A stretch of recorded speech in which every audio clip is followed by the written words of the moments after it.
नमस्कार, मैं राकेश परमार और आप देख रहे हैं महत्वपूर्ण मुद्दा। मित्रों, आजकल तो दो ही महत्वपूर्ण मुद्दा है। एक G20 सम्मेलन की अध्यक्षता भारत कर रहा है, दुनिया भर में इसका शोर है।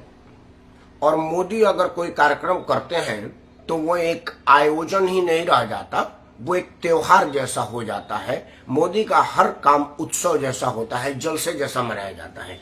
चाहे वो राष्ट्राध्यक्षों का कोई मीटिंग ही क्यों न हो, कोरोना का टीका लॉन्च करना क्यों न हो, चंद्रयान का चांद पर उतरना क्यों न हो, वो ये सब चीज विभागीय काम है। विदेश मंत्रालय का काम है कि विदेश के कुछ लोग आएंगे, अपना बाइलेटरल बात करेंगे या मल्टीलेटरल बात करेंगे, ये लोग करेंगे। चंद्रयान जाएगा, ये वैज्ञानिकों का काम है। कोरोना का टीका आएगा, ये डॉक्टरों का काम है। लेकिन मोदी है तो मुमकिन है कि हर चीज पूरे उत्साह और जलसा से हो, और यह ठीक भी है, इसमें कोई बुरा मानने वाली बात नहीं है। खैर, आज दूसरा महत्वपूर्ण विषय यह था कि जैसे कई बार भारत महान में न कुछ कुछ चीजें अचानक से उत्पन्न हो जाती है। जैसे आप कभी सुन रहे हैं गणेश जी दूध पी रहे तो पूरे देश भर में पीने लगे। बंदर एक बाल काट रहा है, पूरे देश भर में बाल काटने लगा। कोई आदमी किसी महिला का सोई में बाल काट दे रहा है, वो पूरे देश भर में बाल काट दिया। कोई एक काला नकाब लेके घूम रहा है तो पूरे देश भर में, ये आपने सुना होगा। उसी तरह से आजकल सत्य सनातन को नीचा दिखाने का बीमारी चला है अब हर आदमी को। इसका शुरुआत उदयनिधि मारन ने किया, फिर मल्लिकार्जुन खड़गे के बेटा प्रज्ञान खड़गे ने कहा, लालू प्रसाद के प्रदेश अध्यक्ष वो नश्वर आदमी है वो उन्होंने कहा, उसके बाद आज डी राजा ने कहा, वही 2G वाला। मतलब अभी चला है, इसको आगे आगे कैसे करेंगे। मेरा एक आशंका है, जैसे कि लोग कह रहे हैं कि भाई ईडी और सीबीआई के डर से नरेंद्र मोदी की सरकार चल रही है। और मैंने बड़ा महीन ध्यान दिया तो ये जिन जिन लोगों ने सत्य सनातन धर्म का अपमान किया, वो सारे के सारे लोग ईडी और सीबीआई के रडार पे हैं। कई लोग तो उसके जांच के अंदर भी हैं। डी राजा पर 2G वाला मामला है 200 करोड़ कैश उन्होंने कनिमोझी को दिया था, यह बात सबके सामने है, जांच में आ गया है। अब वो केस कभी भी खुल सकती है, अगर बंद भी हो गई होगी तो। सीबीआई ने तो एक चिट्ठी देना, भाई एक बार और रिव्यू पिटिशन पड़ा है, आकर के इसका रिव्यू इंस्पेक्शन करवाओ।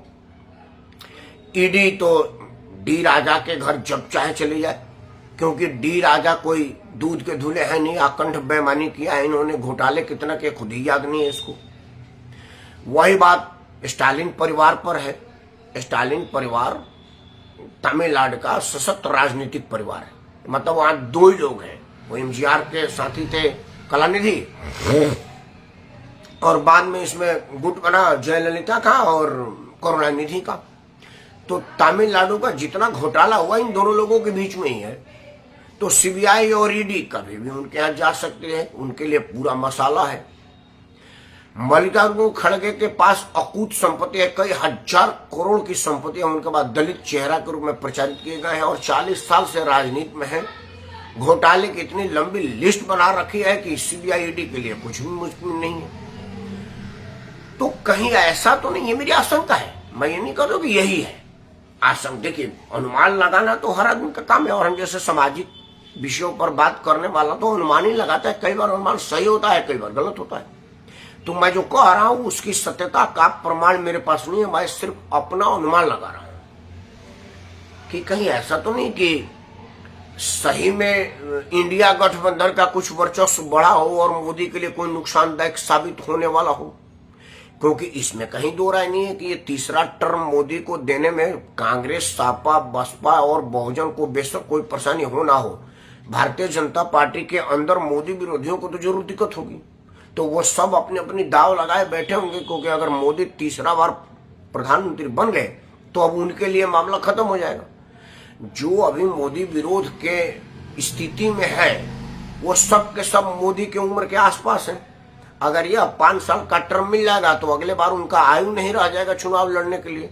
तो जो करना है इसी में कर रहा है का उनके पास है, अभी नहीं तो कभी नहीं। तो अभी नहीं तो कभी नहीं में अपने से कुछ नहीं कर सकते तो दूसरे से करवा सकते हैं। तो क्या उन्होंने जो विकल्प सोचा है तो उसका कीमत और एनडीए के बढ़ती प्रकोप से मोदी इस बात को भांप गए हैं, क्योंकि मोदी के पास तो खुफिया एजेंसी का रिपोर्टिंग है, प्रधानमंत्री होने के नाते सारी खुफिया जानकारी उनके पास आती होगी, खुफिया का एक्सेस पावर है उनके पास।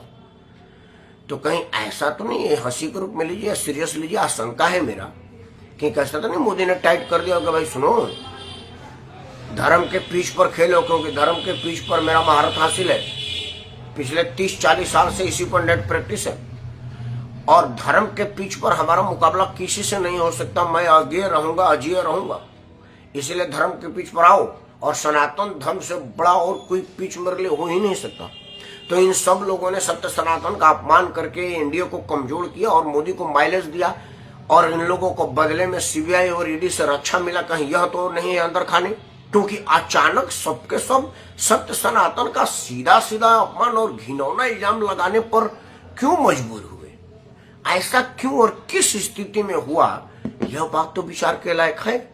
और मैं समझ रहा हूं कि यह सब अगर आप लोग गहरे दिमाग से लेंगे तो कहेंगे कि आखिर क्यों।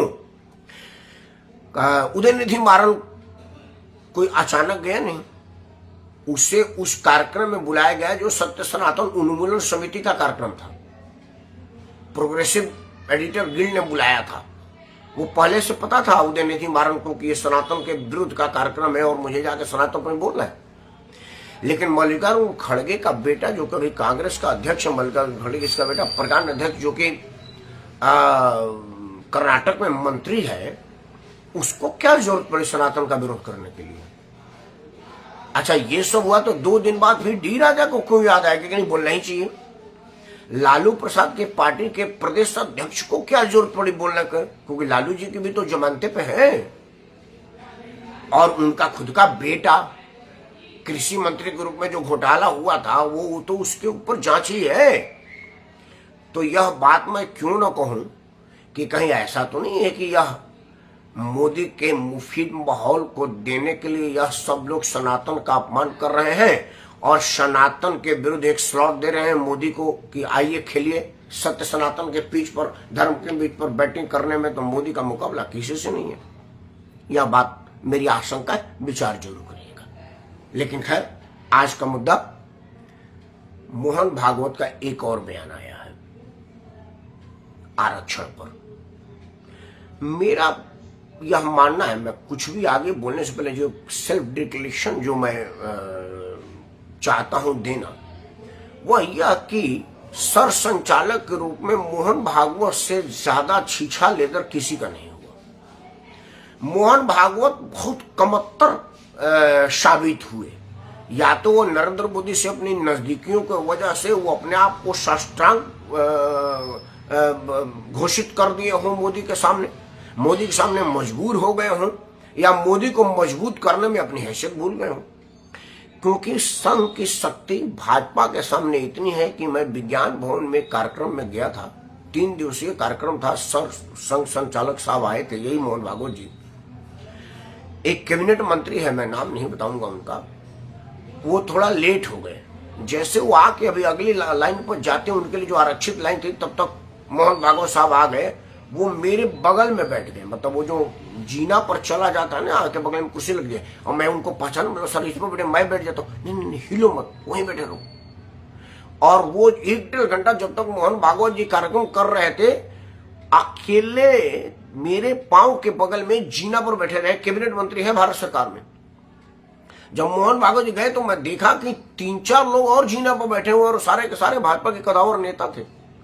मोदी ऊपर नहीं बैठ पाए, सिंगल कुर्सी लगी थी जैसे मायावती की लगती है, सिर्फ मोहन भागवत बैठे थे, बाकी सब नीचे कतार में बैठे थे, और मंच पर बोलने का अधिकार किसी को नहीं था।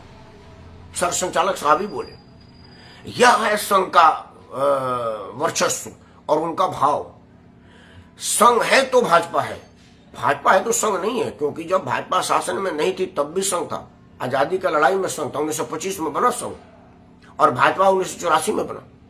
तो भारतीय जनता पार्टी और संघ में कोई मुकाबला नहीं है, पहले संघ है। और आज जो भाजपा शासन में है वो संघ के बदौलत है। संघ के स्वयंसेवक भाजपा के लिए स्लोट तैयार करते हैं, उनके लिए मुफीद माहौल तैयार करते हैं। तो ये जो ऊपर है वो नीचे क्यों और कैसे और किस परिस्थिति में हो गया, ये सोचने वाली बात है। क्योंकि मोहन भागवत हर बार राजनीतिक बयान दे करके अपने आप को गैर राजनीतिक छवि से बाहर निकल रहे हैं और उस पर दाग लगा रहे हैं। अब आते हैं मोहन भागवत के बयान पर। मोहन भागवत ने कहा एक कार्यक्रम में कि भाई आरक्षण जब तक उनको बराबरी का दर्जा नहीं मिल जाता तब तक यह लागू रहना चाहिए, संघ इसका समर्थन करता है। अब मोहन भागवत पढ़े लिखे विद्वान आदमी, इसमें कहीं कोई दो राय नहीं है। संघ में विद्वता की कोई कमी नहीं है, वहां अनपढ़े लोग जाते ही नहीं। सारे बड़े बड़े, मतलब कोई इंजीनियर है, कोई डॉक्टर है, कोई बड़ा प्रोफेसर है। संघ में पढ़े लिखे लोग हैं, बुद्धिमान लोग हैं, इसमें कहीं कोई दो राय नहीं है। अब इतना पढ़ा लिखा और बुद्धिमान आदमी बराबरी का क्या मापदंड, क्या पैमाना रखा है, यह बात समझने वाली बात है। मेरे पास जो थोड़ा बहुत ज्ञान है वो मैं आपके सामने रख देता हूं, आप समझिएगा। नौकरी में आरक्षण है, बस में जाने में आरक्षण नहीं है। और हमने आज तक सब्जी खरीदते वक्त किसी ने पूछा कौन जात हो भाई, आलू खरीदनी है।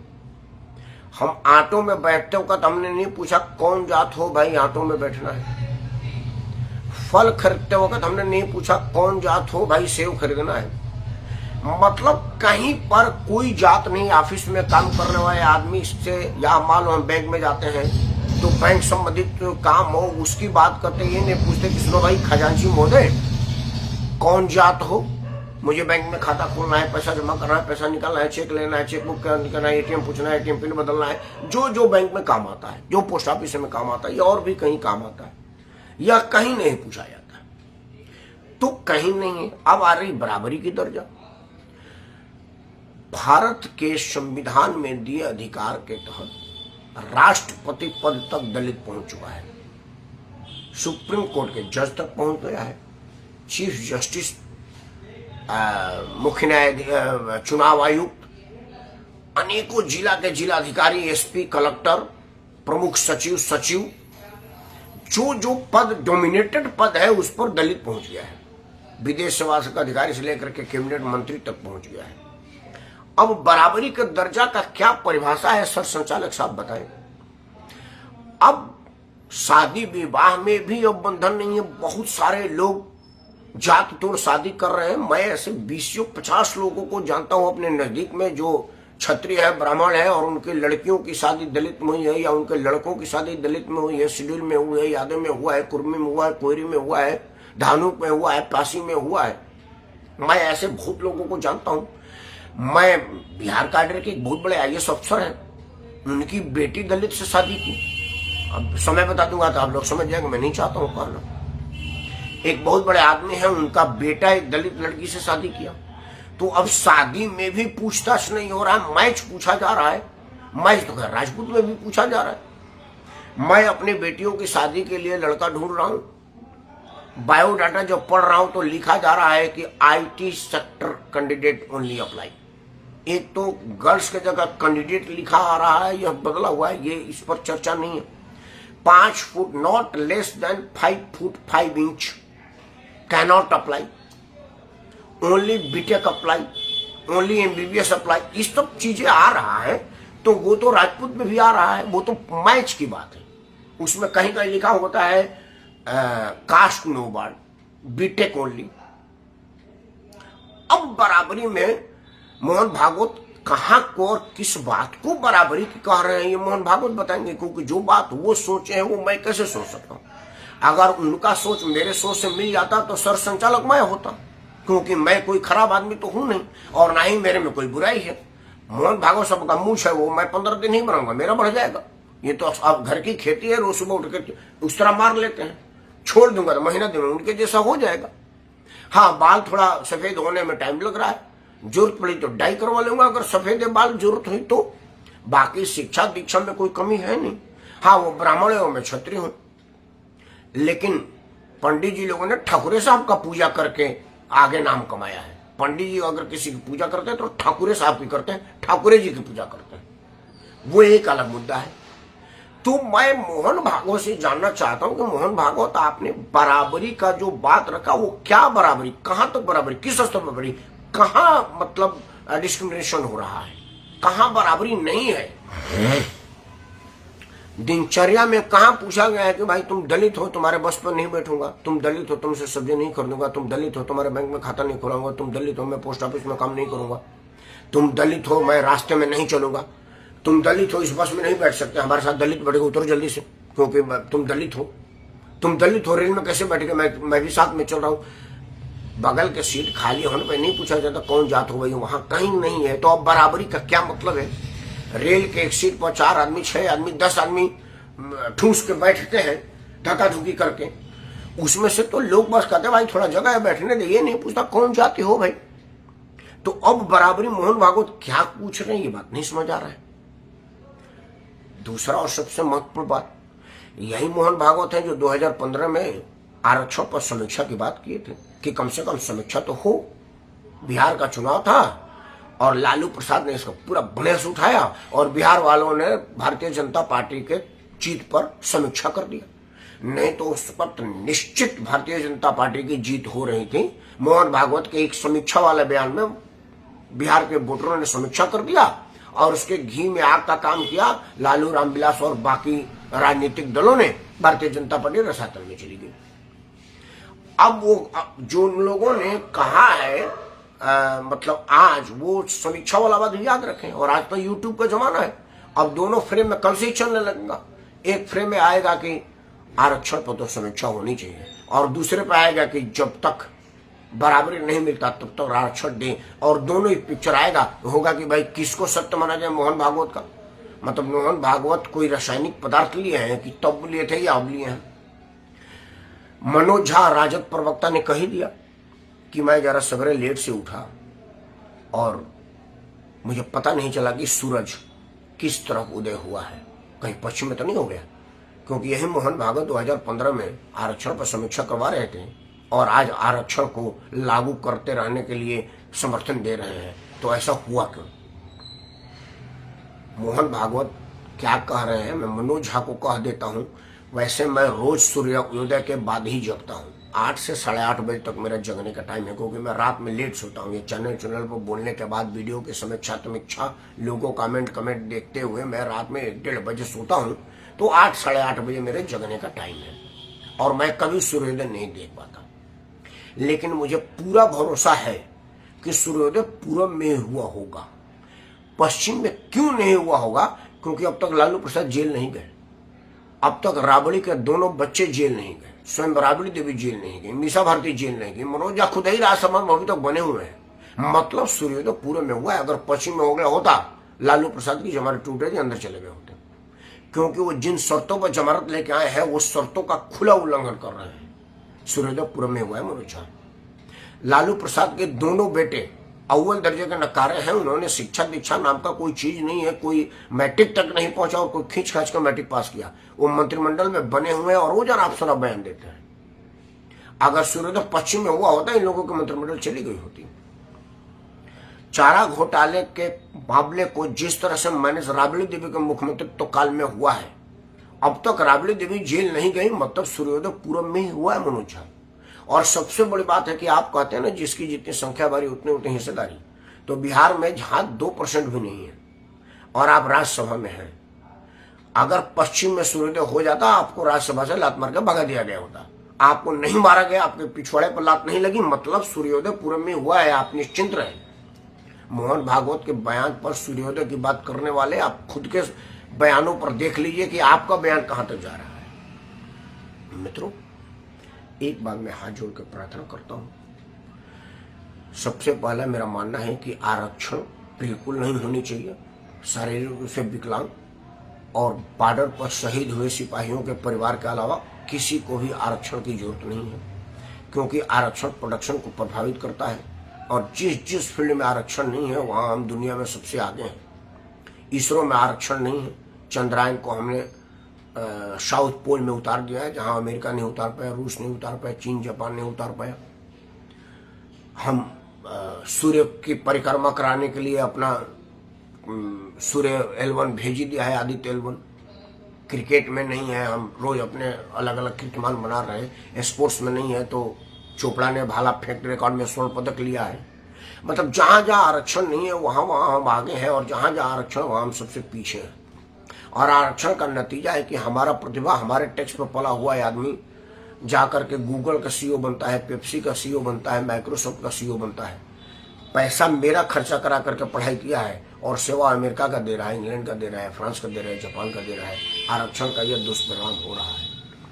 लेकिन नेताओं को वोट चाहिए, देश जाए भाड़े में, उससे उनको क्या मतलब? क्योंकि उनको वोट मिलता है और घोटाला करके नोट मिलता है। दिक्कत होती है तो आपको, क्योंकि आपके घर की प्रतिभा को पलायन पर मजबूर होना पड़ता है या नौकरी ना मिलने के दंश में बेरोजगारी झेलनी पड़ती है। उनका तो 8वीं में 8 बार फेल लड़का मर्सिडीज में घूम रहा है, BMW में चल रहा है, हवाई जहाज में जन्मदिन मना रहा है। उनको कोई फर्क नहीं, फर्क आपको पड़ता है। तो विचार आप ही करिएगा कि मोहन भागवत के आज वाले बयान का समर्थन किया जाए या 2015 वाले का। मैं ना तो 2015 वाले बयान का समर्थन करता हूँ, न आज वाले का करता हूँ। मैं कहता हूँ कि हर हाल में आरक्षण समाप्त हो, तभी समानता का अधिकार होगा। हमारे संविधान में इक्वलिटी है और आरक्षण में इक्वलिटी की बात नहीं कही जाती। मतलब कितना दोगला संविधान है हमारा। संविधान ने कहा है कि हर नागरिक का समान अधिकार है और नौकरी के लिए आपको अलग अधिकार है। यह सब कैसे? संविधान कहता है कि विद्यार्थी, हर आदमी विद्यार्थी है, लेकिन मैं राजपूत हूं तो मुझे 32 वर्ष तक IAS और 3 बार अटेम्प्ट देने पर 3 अटेम्प्ट तक होगा। लेकिन अगर मैं दलित हूं तो मेरे को 9 अटेम्प्ट तक है, और मैं ST हूं तो अनलिमिटेड अटेम्प्ट है। ना उम्र का सीमा है, ना ही अटेम्प्ट का सीमा है। जब मर्जी जितना तो परीक्षा देते रहो। तो यह सब जो भेदभाव हो रहा है उस पर आपको विचार करना है। और एक बार हाथ जोड़कर प्रार्थना करते हैं सभी अनारक्षित वर्ग से, ये छोड़ दीजिए कि अगर हम मोदी को हरा देंगे तो क्या होगा। कुछ नहीं होगा, क्योंकि ना तो मोदी ने आपको कुछ दिया, ना गांधी परिवार ने दिया, ना ही कोई और पार्टी देगी। बट एक बार अपने सत्य का एहसास कराइए और नोटा पर बटन दबाइए। देखिए, आरक्षण की समीक्षा छोड़िए, आरक्षण समाप्त कर देंगे, क्योंकि वोट की चोट जहां पड़ेगी यह सब भूल जाएंगे। लेकिन आप मत भूलिएगा कि आपको क्या याद रखना है। आप याद रखेंगे, यीशु मेरे साथ। मैं राकेश परमार आप सबको सादर प्राप्त करता हूँ। जय हिंद, वंदे मातरम, भारत माता की जय। और आज कृष्ण जन्माष्टमी पर आप सब पर भगवान कृष्ण का असीम और जो कप्पा आशीर्वाद बना रहे, इन्हीं मनोकामनाओं के साथ। जय श्री कृष्ण।